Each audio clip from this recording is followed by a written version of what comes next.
Welcome everyone to the first Gather to Grow for 2022. My name is Dawn Numdu. I'm the editor for audience and engagement at Food from Zanzi, and I'm co-hosting tonight with our awesome farmer Guguletu Matango. Guguletu, over to you and welcome. Thank you so much, Dawn, for having me co-host this lovely, amazing show. I think we should just start introductions, and thanks to everyone who's joined the space. I'm very excited. I'm actually very excited for this year, and I think what a relevant topic.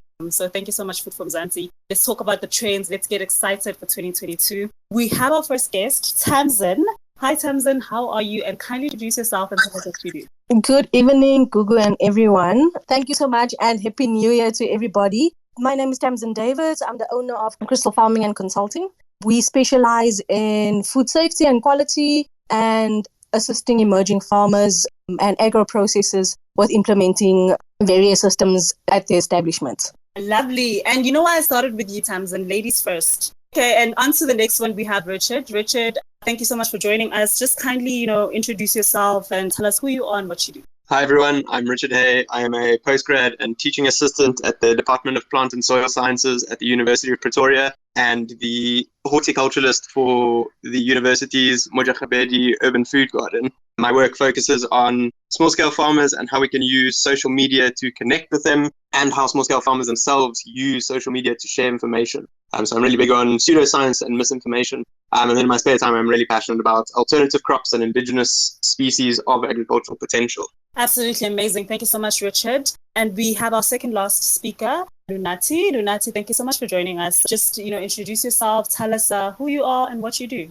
I'm Lunathi Hlakanyane. I am an agricultural economist by profession and trained at Stellenbosch University, where I completed my MSc in agribusiness with a special focus on the multiplier effects of agricultural commercialization on economic development in rural areas.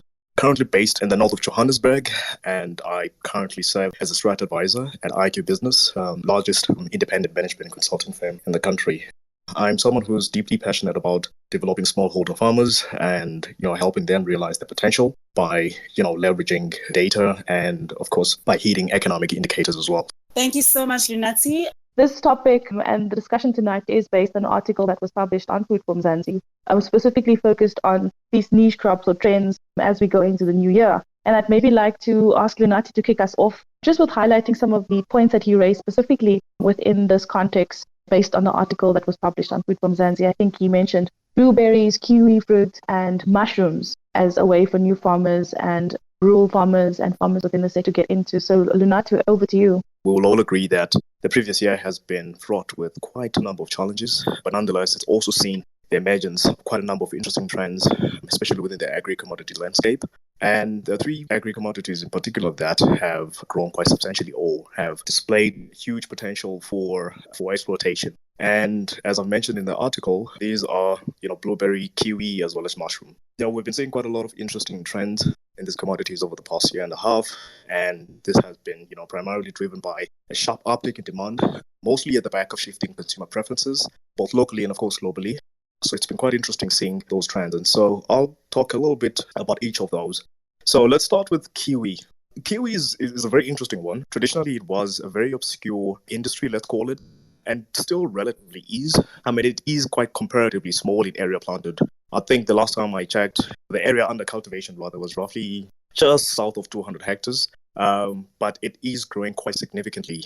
I think as with blueberry and mushroom, and let me just say, quite a number of other niche crops or agri-commodities, the supply of kiwi is largely export-orientated. Only about 20% of our total output is consumed domestically, and the rest, of course, overseas. For example, in the previous year, kiwi exports amounted to roughly over 564 tons, valued at approximately 24 million rands. It might not seem much, but I think, if we are to assume a constant growth trajectory, we expect to see this figure grow north of roughly 25 million rands by the end of this year. Again, if you're looking at the longitudinal data, the demand for kiwi has grown quite exponentially over the past 2 decades, especially in value terms, from about 6.2 billion in 2001 and to roughly about 58 billion by the end of 2020. And so for any farmer, and this is of course agnostic of whether you are emerging or like a fully fledged commercial farmer. So I think any farmer with aspirations to diversify, then kiwi is low hanging fruit in that regard. Please pardon the pun. Moving over to blueberries, Blueberries, of course, I think we're all quite familiar with blueberries, and especially the noise around blueberries over the past 2 years. The industry quite simply has grown quite significantly as well, and it still shows great signs of growth. So quite simply, the export base of blueberries has grown from roughly about 634 tons in 2008 to roughly about 8,000 tons by the end of 2018. And in value terms, again, when you're looking at the data longitudinally, blueberry industry or blueberry production grew from roughly 133 million rands in 2013 to the north of 1 billion rands by the end of the 2018-2019 season. And since then, blueberries have been growing consistently at an annual growth rate of roughly about 51%. The great thing about blueberries, and our blueberries in particular, is that they're highly demanded in the international market, and we export roughly about 70% of them. 90% of them get absorbed by the EU. The EU might be banning us from traveling to their countries, but one thing's for sure is that they do like our blueberries. The last commodity I will talk about is mushrooms. Mushrooms is a bit of a weird one.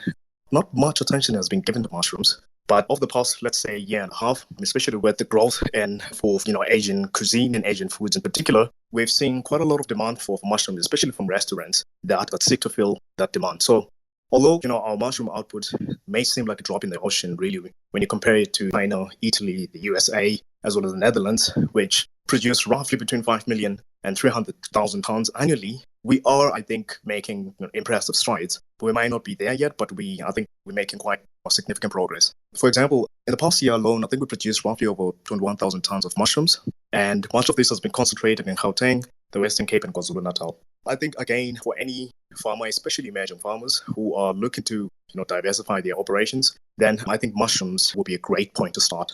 So those are basically the three interesting trends I would rather advise farmers to keep an eye out for as we head into the new year. Thank you so much, Lunathi, for those three commodity crops that you spoke about. I think it's very interesting that you mentioned that, right? And you spoke mostly about exporting all these crops. But we do have Zamo back on. Zamo, are you with us? Yes, I am. Just a quick introduction before I ask you my question. Could you please just introduce yourself? Tell us who you are and what you do. My name is Zamo Shongwe. I represent Buhle Farmers Academy. We are a training academy that trains farmers, in particular, to run farming businesses. We train about 500 farmers a year, and we support a further 450 farmers to then start their enterprises. Sounds great. Thank you so much, Azam, for joining us. With the topic being new farming trends in 2022, I really believe that, education and skill development will forever be a trend. As a director for Buhle Farmers Academy, could you highlight maybe the skills that you believe farmers should have, especially this year? What should we be focusing on? One thing that never goes out of fashion for farmers is around data integration and the use of data. Once a farmer knows how to farm and they are trained in that, applying the things that they've learned when they go back to their farm always seems to be a challenge. And one of those things is applying information that they gather around their farms and using that to tell a historical story and predict the future for their farms. So we're looking at vital, accurate data that can tell you, for instance, rainfall patterns, that can tell you how much you sold, sales versus profit, that can tell you which of the commodities is actually your best performing one, and integrating that into maybe putting it up on a cloud-based system so that you never lose it, to understand your farm backwards and forwards at all times. So relevant. Thank you so much, Zamo. I think I was just commenting on Gugu's perfect comment there that education is never not trending. I love that so much. I'd like to maybe bring Tamsin into the conversation. I think there's one thing that Lunathi mentioned is that a lot of these commodities that were trending was also based on consumer preference. And I think the one thing that was highlighted in his article was that blueberry specifically was a superfood. But I think a big part of what happened with COVID-19 was the importance of traceability. And I think that's something that you'd like to highlight as part of today's discussion. So maybe you can just also raise some of your points, Tamsin. So Tamsin, over to you. Like you said, the traceability issue is a very pertinent one, especially of late with the recalls that we've had from Tiger brands, where they had the juice that was contaminated with betulin, and then the nuts afterwards that had traces of salmonella. For traceability to work in your food safety system, you need to, we call it mock recalls. You need to be able to trace every ingredient that you put into your final product to the source and then the end user. End user would normally be the client that bought it, let's say a retailer. But if we're referring to the traceability system of the blueberries in the industry, a lot of the exports, you need to adhere to phytosanitary regulations and you need to have a food safety system in place. And that seems to be a challenging thing for our emerging farmers and our small-scale farmers to actually implement a system, whether it is Global Gap or HACCP or FECC 22000. And one of the things that stood out is we don't really know as farmers how this is going to benefit us in the future. And that is why I also want to highlight the issue that is ongoing with KFC and the lack of potatoes. But they are still importing potatoes from different countries, especially what's happening in Kenya, where they are not sourcing potatoes from local farmers because they are not Global Gap certified, any system certified. That system serves as a cover for you as the retailer or as the client, as well as the farmer. Let's call it peace of mind, to say that you are putting out a product into the market that adheres to certain specific that's in place, which protects you as the consumer, firstly you as the consumer, but also you as the producer. And I think we need to place some emphasis on getting the certification and doing the traceability steps. I would see that as farmers, that your market would grow significantly if you just start doing the small things and work towards the bigger goal, which is getting certified. Absolutely. Well said, Tamsin. And I hope our farmers, emerging farmers that are on the space here are going to really heed to that advice, because in 2022, we need to have our paperwork in order. We need to be compliant. We need to, ask for assistance when it comes to that. And Tamsin will happily help you. You have some questions with regards to compliancy. So thanks, Tamsin. Richard, I have questions for you. I'm just going to try and be brief. But a lot of these farming trends that we are seeing, is focused on water management, regenerative agriculture, climate change, and all of these impressive things for the planet.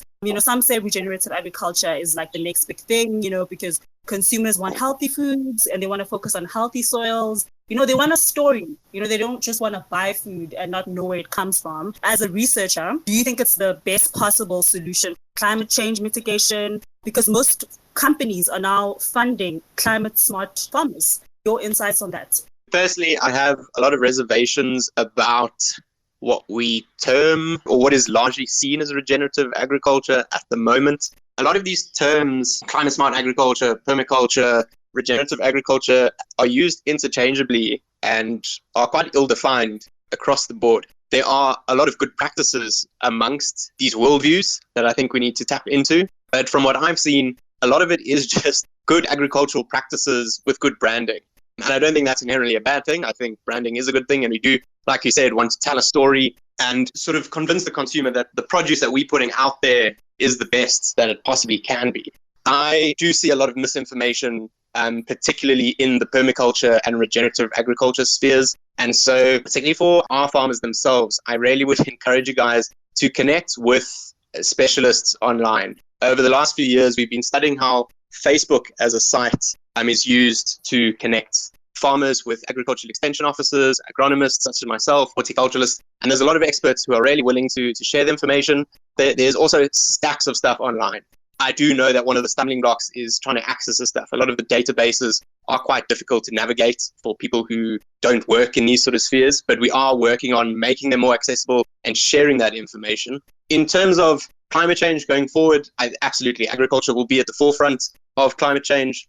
We are already, but going forward, it is going to be increasingly more difficult in an erratic climate. And so as agriculturalists, we do need to be cognizant of this and the challenges we will be facing going forward. So focusing on things like irrigation, water management, fertilizer management, just trying to make the best use of all of our inputs. It's not just a biological thing, it also ties into the economics of this, but really just focusing on scientifically sound best practices.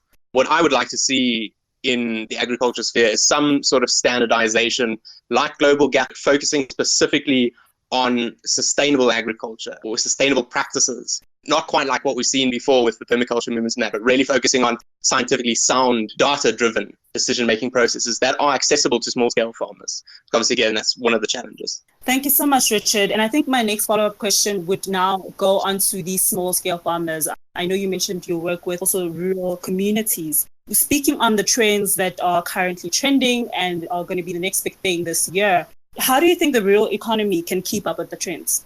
Particularly for the small scale guys, I would really like to see a shift towards high value or high nutritious crops. Things like maize and that are staples are a good backbone to these small scale production systems. But I think where they can grow their operations and really just make that jump from just scraping by as a business into the next sort of category where they're really making enough to pay off their loans, mechanize a bit more, and invest in their farms will be with these high value crops in the vegetable sphere. I think things like spinach and that, they're again really good staples that are easy to sell in that. But focusing on small things like herbs, even if it's just a side thing, and sort of incorporating that into a wider business, looking at how they can tap into the horticultural markets, even the ornamental horticultural market. So looking at how you can grow out indigenous species like aloes and clivias that won't infringe on your wide agriculture operations, but make better use of those hidden spots on your farm, like around sheds, along fence lines, and really maximize every square centimeter of the farm that you have and making use of every sort of input that you possibly can. I'm an agro-processor. I'm an agronomist, so it's not really my area of expertise, but trying to shift from just selling fresh produce into high-value commodities where you're taking your fresh produce and upscaling it and commodifying it on the farm so that by the time it gets to the farm gate and you're selling it, your product is inherently worth a lot more and you're bringing in a much higher income to your operation. Thank you so much, Richard. So much valuable content and points that you're showing there, especially around maximizing and diversifying. I think we've heard that across the board since I started even. That's been the go-to for most people. I know that, Zamo, you had your hand raised, and there's also another speaker who would also like to join us. Zamo, over to you. Just wanted to add on to what Richard was saying around diversification. And I know that smallholder farmers are really overwhelmed. And sometimes we feel like in terms of capacity, you only have so much time and you only have so much labor. And the idea of diversification seems, adding on to whether it's you want to go into kiwi or blueberries or the things that Richard was speaking about, you want to go into adding maybe new ways of farming or high value crops. Maybe if you don't really have them and you want to add something else. And I'm just saying to farmers that as the farm grows, leaning into technology really helps, because you'll find that these things that are coming up in these conversations, especially the conversation that we're having today, you might find yourself thinking that I actually don't have the capacity, I don't have the time, I actually don't know how to lean into technology to do these things. Whether you want to lean into new markets, whether you want to market your product online, lean into new technologies, and they will assist you with getting into the new markets. And lean also into organizations like Richard saying, he is available to help and he's available on social media and you can link with him there. Find the kind of person that is aligned to your way of thinking and shift accordingly. Well said, Zamo, and I really have to agree with you there. Just a follow-up question for you as well, because you touched on technology, which I think is a booming trend, an increasing trend. There's vertical farming, there's aquaponics, there's hydroponics, there's exact yield predictions, there's field mapping like your drones, and there's also data integration. So you have to integrate your data to improve your farming techniques. That's what's going to make you a smart farmer, because you're going to be using these data management softwares, technology, or, if you're old school, you're going to be looking at your books, right?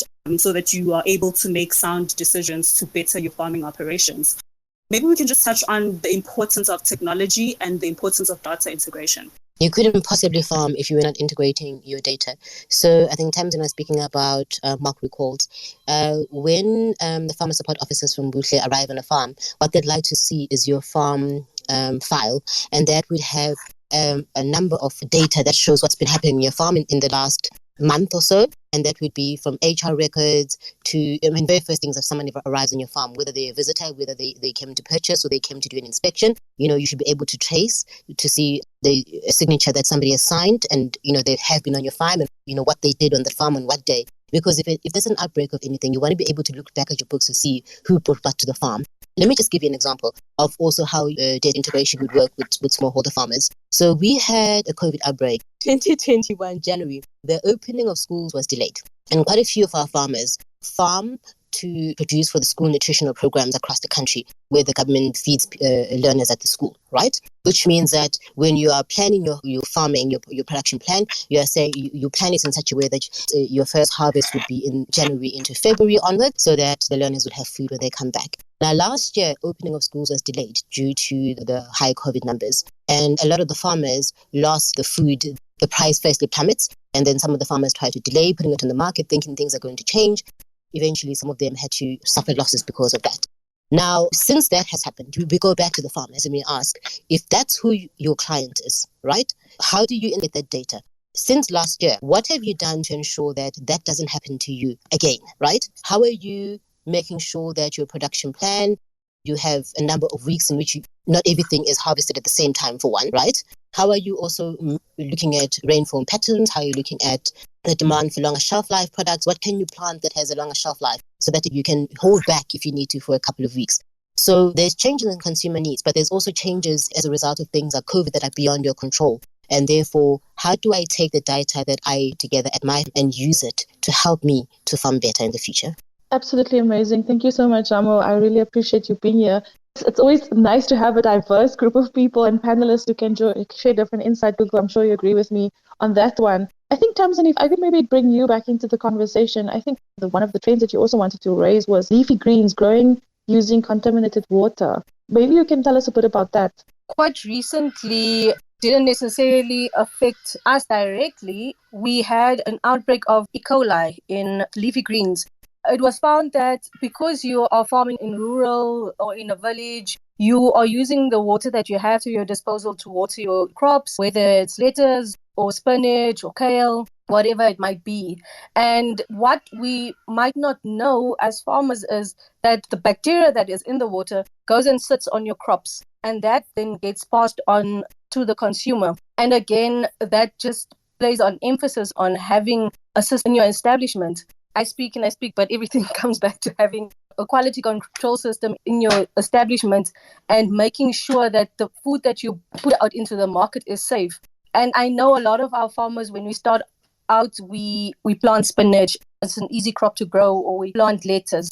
But what we don't necessarily keep in mind is if we are using water to irrigate and that water is contaminated, we are passing on that contamination to our clients and to whoever is consuming the product. There's a panel discussion as to how we can alleviate the social ills in farming by providing, let's say, filter systems in rural areas or in areas where you don't necessarily have access to a water source. And that is still an ongoing debate as to how we can better equip farmers to get to a point where they actually understand that it is your responsibility as the farmer to ensure that what you are putting out into the market is safe to consume for your client. Otherwise, the responsibility and the liability is solely going to lie on your shoulders, like we saw with the Pioneer Foods. The difference between an establishment like Pioneer Foods and us as small-scale farmers is they have the capacity to do a recall of all of their product or of a chunk of their product, whereas us as small-scale farmers, we don't necessarily have that capacity. And if you are recalling a harvest of spinach, that's basically your whole production. That's losses that a lot of small-scale farmers, even medium-scale farmers, cannot absorb. That is one of the big things that we are currently still struggling with as farmers. Thank you so much for highlighting that, Tamsin. I see, Richard, you have your hand up. You're more than welcome to unmute your mic. And then we have two people who's also wanting to speak. I'll give you the chance now as well after Richard. Just to build on what Tamsin was saying, and I absolutely agree, food safety is paramount, and we really need a stronger focus on food safety and to make this type of testing more readily and widely available, particularly to the small scale guys, to protect them and the consumers themselves. But we can also look at practices here. I'm glad you used the example of leafy greens because it's something we worked with at one of the agri-parks out in Rooival in Pretoria North. So particularly with poor water quality from a biological perspective, looking at using water that may be contaminated with E. coli. Obviously, you as a farmer don't necessarily have access to the type of testing to pick up E. coli, and the reality is you're going to irrigate anyway. There are practices that can be put in place to mitigate those effects. So not irrigating directly onto the leaves themselves, rather applying your irrigation water directly to the soil. And if you can, invest in something like drip irrigation and building a healthy soil to fight those pathogens. It does reduce potential for these outbreaks to occur. And I think it's a cheap and effective way for particularly the small scale farmers to minimize these potential negative impacts just by being more aware of their system as a whole, where these challenges can come up, and just educating themselves about these types of problems early on in the production system. As was mentioned earlier, in all spheres of life, we often just feel overwhelmed and there's a lot of information, but focusing on the basics like this really can save you later on and reduce the potential harm to your business. Absolutely. Thank you so much for adding on to what Tamsin said, Richard. Zamo, maybe just from your side, I know that the new year, people would want to be taking on new adventures, new challenges. What is some of your advice when it comes to that? Because I think in the beginning of the year, everyone has lots of energy, they're ready to tackle things on. But in my view, I think a steady pace is better. So what's your take on that, specifically from an academic perspective and especially from a training perspective and training of people who are new to the sector as well? Oh, yeah, we've started. The first course, animal production, runs from next week, Monday. So take the time to learn how to do things the correct way, the right way. But also there's online learning as well. And I'm also emphasizing that there are other opportunities where you can learn from other people. But take the time to learn how to do any of these new things. And I'm encouraged by some of what people are saying in terms of farmers often say they have difficulty linking to markets and improving the relationship between producers and processors, traders and buyers. Take the time to learn how to do things the correct way and take the time to improve yourself. Learn something new in farming every day. Lunathi, I just wanted to ask you about farming trends. I know this is something we should have started with. It's something that I feel like is important for us to understand. What are farming trends? Where can we find them? Look at them. How do we analyze them as farmers? Because most of us don't have maybe an economist background. We have an idea of it's determined by supply and demand, food industry, global gap, and all of those fancy things. But just at the basis of it, what are these farming trends? How do we know that blueberries are skyrocketing? Where can we look at these trends? Farming trends, there is no universal farming trends, if you may say. Blueberries might work for someone in the Western Cape, but they might not necessarily work for a farmer who is in the Free State. And so what will constitute an opportunity for farmers will obviously depend on a wide range of factors, obviously looking at your surroundings, what is mostly demanded by the market that you're servicing. And of course, I'm very much aware that the market that you're servicing might not necessarily demand that which you are able to produce, within, the conditions which you farm. So I think what you should do is you should try to make the most of what you have at your disposal. If the conditions allow you to diversify into something else that, has a potential growth, not only in your immediate environment, but in other areas as well, then I think you should go into it. Of course, as with everything, planning is everything, right? You gotta make sure that you won't be running at a loss, obviously, and you gotta make sure that there's a financial/economic justification for your action. And I just want to talk about something that was briefly alluded to here about diversification, right?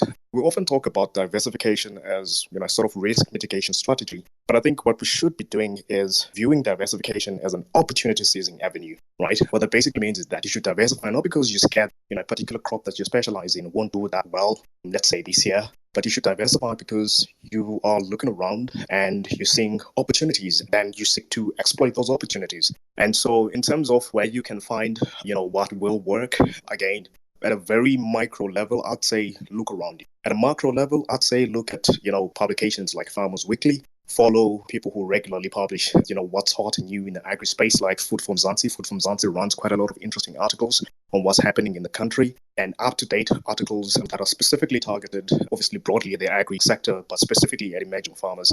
I would say look into those publications, see if there's something that could potentially work in your environment, then, go into it. With high food quality control standards have, both economic as well as, reputational ramifications. So as a farmer or as a business, I think the onus is on you to ensure that you adhere to the highest standards possible, right? I don't need to really go into the details. We've seen, big brands, like a brand, for example, Pioneer Foods, more recently, companies that have been really embroiled in these reputation damaging scandals involving poor traceability and poor production practice. Again, everything begins at the farm. I think as a farmer, we must cultivate this practice of ensuring that we adhere to, to global best practices. And of course, this doesn't have to be a tedious or expensive exercise. I think, again, coming back to what Tamsin said, just simple things such as ensuring that the water that you use to irrigate your crops is obviously clean and that it doesn't facilitate the formation of pathogens that might obviously cause problems down the line. For everyone who's farming here, I think, you should absolutely ensure that you stick to best practices. Thank you so much, Lunathi. But maybe as we start wrapping up, I'd maybe just like to ask our panelists this evening to share one comment or piece of advice. It might be a tip, it might be something that one farmer will listen to tonight and hold with them for the rest of the year and think about as they continue with their ventures and they're exploring new opportunities for the new year. Richard, could we start with you? The biggest advice I can give small-scale farmers is contact the Agricultural Research Council. I know they are very slow at replying. They are under a lot of strain and severely underfunded, and that's an entirely separate chat to have. But they do have mandates to provide testing and training for free that often go unutilized. Particularly here, I'm in Mbombela at the moment, the Subtropical Research Institute, and a lot of the experts here just don't know how to connect with farmers. So I really would encourage these farmers to just try and contact them. And then again, like I said earlier, be a little bit smarter with how you use your social media. There are a lot of experts floating around whose networks you can tap into to get free advice and free information. But maybe we could move on to Tamsin while Richard is reconnecting. Tamsin, also just briefly, because it's currently trending, if you could just, help us understand what's going on with the KFC and the potatoes and why the company CEO is saying that you can't buy local at the moment because all of its supplies need to go through said global QA approval processes. So just maybe briefly just touch on that trending topic, and also where can we find you if we're looking for global gap standards and compliancy, because in 2022 farmers are trying to take their business very seriously. Basically, KFC is an international company that needs to adhere to specific procedures and standards for you to be able to be a supplier. So there's SQA supplier standards that if you become a supplier or if you want to become a supplier, same as with Pick and Pay and retailers, you need to adhere to specific standards. And that is basically what they have demanded from the local market. It seems like none of the local farmers has some sort of certification. We have local gap that is a little bit more lenient than global gap. They have a mandate to say that you need to at least adhere or be global gap certified. It's an agricultural crop. We need to be confident to take your produce into our establishment and make sure that our clients won't in any way or form fall ill from your produce. And that's 100% understood. Like I said, it's an international brand. And even if it wasn't an international brand, those are the things that you need to start asking yourself as a farmer as well. Am I actually giving people safe food to consume? Because if we are, for instance, you spraying herbicides or you spraying pesticides and your client perhaps didn't wash your produce properly, that can cause serious harm to the client. We've seen it with the noodles where the company came out and they said that it was herbicide or pesticide poisoning, and they're not too sure if it came from the noodles or where it came from, where the contamination was. So that is some of the things that as farmers need to think of. And this is my one point. Try and read up on global gap requirements. It's not a tedious process to get into. There's some things that you need to adhere to. I've been following Benika, a farmer. I've been following his journey, and he's local gap certified now. A few things that you need to change. But the key thing is we need to train our farmers. We need to provide the information because it's not just going to fall in your lap. We need to get to those farmers in the areas where you don't necessarily have Wi-Fi or you don't necessarily have network coverage to inform those farmers of there is something like global gap. And like Richard said, with the contaminated water, you don't necessarily need to have a filter system, but then just show a farmer how to not contaminate the crops by having a drip irrigation system. And it's just the small things that we need to look at addressing. And I think the biggest thing is training. More pertinently for our farmers is global gap training. Thank you, Tamsin. Thank you so much for sharing. It's actually kind of sad what's happening in Kenya. There are potatoes, but it can't be supplied to where there's a need. In 2022, I'm hoping that farmers are going to take their business more seriously and, be compliant, and you can start with the gap and contact Tamsin if you're having difficulties or need any assistance. And Zamo, I know you're still here, any pivotal points that you want to touch on and remind us for 2022. And maybe you can also just highlight briefly for us just the importance of marketing, and how us as farmers can market our business and or produce. Just want to emphasize a point that Tamsin made around training for the next stage of your farm. So in the beginning, you sort of like, I only need this much information, I only need to know this much, but also train for the next stage of your farm. So whether it's farm business management, whether it's logistics, whether it is adding a new commodity, there are courses that are available. You don't even need to leave your farm these days. You can do this stuff online. So do the training that is necessary to get this across. I want to emphasize the use of apps for marketing, whether they are local or international apps. Have both. The international one might have a lot of information that is not necessarily suitable for your particular environment and where you are growing, you're raising your particular commodity. But on the other hand, it has a lot more information. And then do a local one. And then partner that with your data. So when you're finding out that certain commodities are more needed at certain times of the year, for instance, going back to the COVID example that I made, you will know that after people have been home in December, the number of COVID infections increases. So by January, February, we're seeing an uptick in infections. You want to make sure that based on last year, that you are planting things like gingers and turmerics, etc., that can be harvested at this time. So use the apps as new marketplaces, use them for marketing your goods, and also just then catering to the new consumer needs, which would be they want to be able to buy locally, they want to be able to buy food that they trust in terms of the health and the phytosanitary conditions that exist there. And they also want to be able to get the goods quite quickly. So can you deliver overnight or locally? Now, the thing is water management. We are a water scarce country, and that's not going to change anytime soon. Use, again, information that you've gathered historically to be able to understand where the data will help you from spraying, irrigation, harvest periods. You will know how much water you need to use, and therefore it will be a saving for your farm. So use the data to help you in your particular environment to help you grow your farm. Thank you so much, Zamo, for that great insight. And I think it's so valuable. I think across the board tonight, we've heard different aspects and all the tips that we would need to know to plunge into the new year and just go with it and run with it.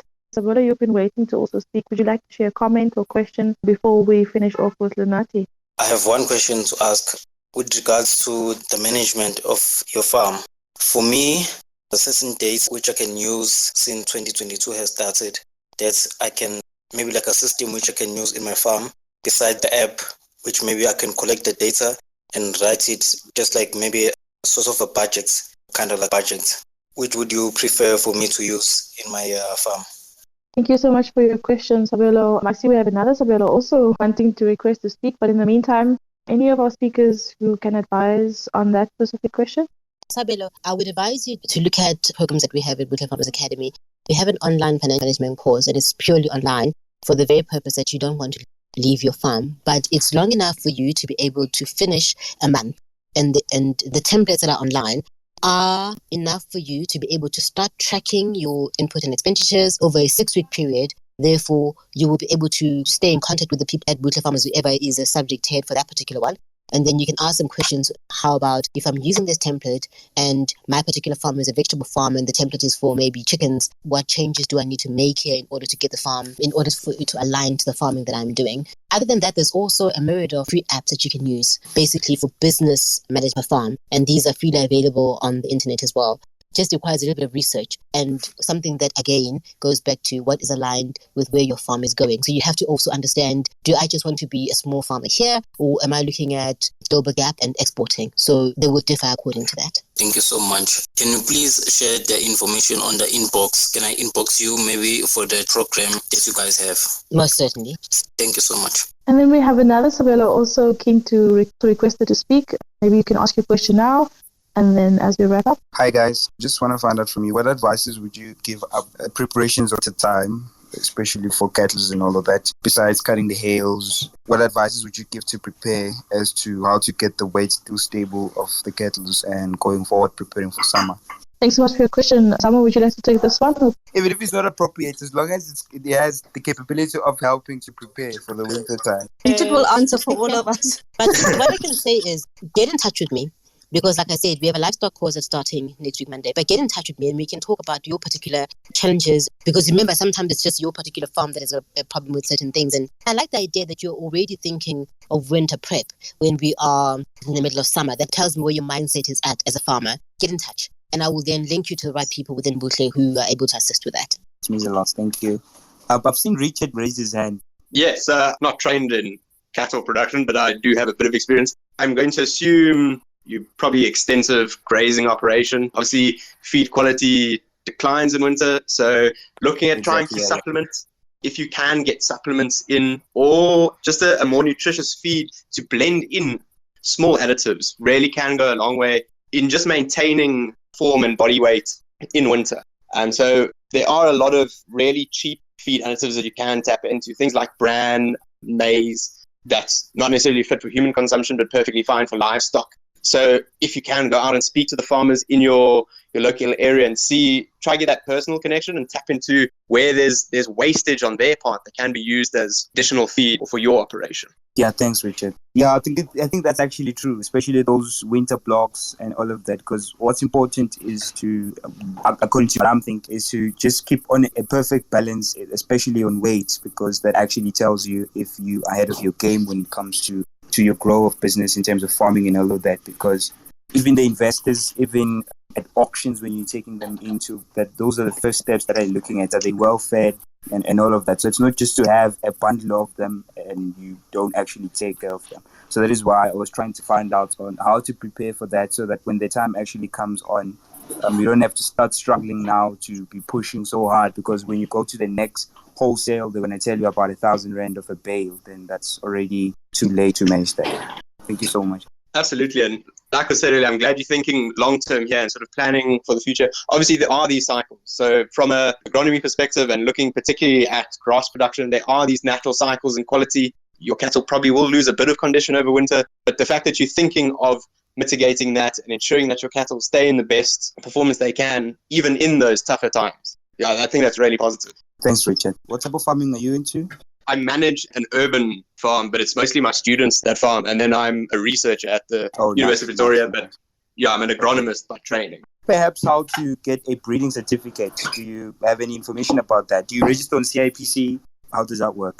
Not sure about that, but I think Buhle Farmers Academy is a good place to ask around, or again, the ARC's training as well. I will be able to link you to somebody who can help you with all of that at Buhle. Okay, it's fine. So I know what you need. I just don't know the direct answers because cattle are not my thing. I can link you to somebody. Yeah, for the fact that you can link me to somebody, that means a lot. Thanks, Mtumani. Let me just send you a inbox. I think that will help me. Thank you so much, Krystal, and thank you so much to everyone. I think Lunathi is the last of our panelists just to share his comments, and then we'll wrap up for tonight. I know this session can probably go on for the rest of the evening. Lunathi, before you go, there's another Sabelo that wanted to speak, and he's just raised his hand. Sabelo, you raised your hand a moment ago. I don't really have a question, but I more have like an opportunity. I'm a tech guy by profession, so one day I'd love to get into farming, but right now I create tech. So from me being here, I realize that everyone is a farmer, so everybody grows something, and I created a program. I call it WhatsApp Pay. People can pay for stuff using WhatsApp. This program is mostly for businesses, so this could be of benefit to you guys. But I'm also building a directory in such a way that I'm creating like a market or something where people can just come and order stuff. So my first starts was like in fresh produce, because I've come across a lot of farmers on Twitter and whatnot. Then I came across this space because I'm able to actually talk to a group of farmers. So I'm offering an avenue where you guys can sell your fresh produce, something like an Uber Eats, but for fresh produce. I can hook up the entire system.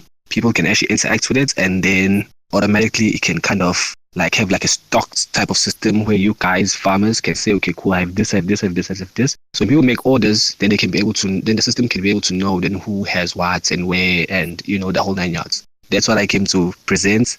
The interested parties, again, so privately, if you guys have questions, you can ask me right now. Thank you so much, Sabelo. Zamo, your last word, and then I'll have to hand over to Lunathi. Be like Sabelo. And he took the opportunity to market.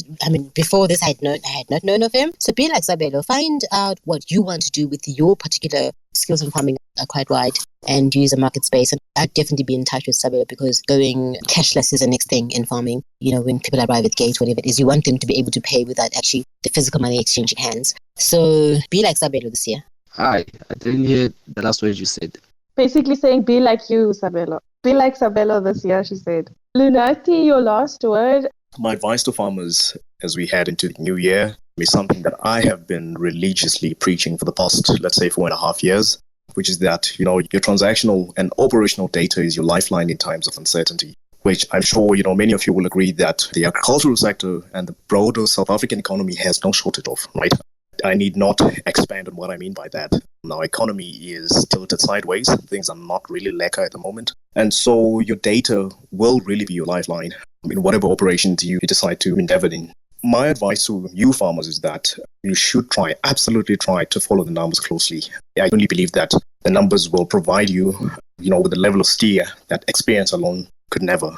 And so it doesn't really matter what size your operations is. You must try to anchor your decision-making mechanism on what the data tells you. And again, this doesn't need to be a fancy thing. Other people might disagree with me, but you don't really need a fancy app or program or software to record your data. Just write everything, record everything, go back to it. Use that information to help you make well-informed decisions. You will notice something over time if you do this, right? You'll notice that you cut quite a lot on your input costs. You cut quite a lot on other various miscellaneous costs that are not really necessary in the great scheme of things. And you begin to notice that your production is more focused and your returns are more fulfilling. And again, this is agnostic of whether or not you're a big or small farmer. You must anchor your farming operations on what your data tells you. And you must record literally everything. If you bought bubble gum, and it's part of the farm expenses, write that down, right? Just basically follow the numbers. And I genuinely believe that if you do that, success will be at your disposal. So that's basically my advice to farmers as we head into the new year. And just like to say that all the best to all of you who are farmers, that it is a very difficult profession. And, we all owe you our lives for basically ensuring that, we enjoy 3 meals a day, every day. So thank you very much for all that you do, for your hard work. We all appreciate it. Thank you. Thank you so much, Lunathi. Thank you so much for your contributions tonight and to all of our speakers tonight. Yeah, no, thanks, Dawn. I was listening to the questions. And yeah, thank you so much for the space. I really enjoyed co-hosting with you tonight. Thank you, Gugu, for being such a wonderful farming co-host. And thank you once again to our speakers. It was amazing. Have a great evening and everything of the best.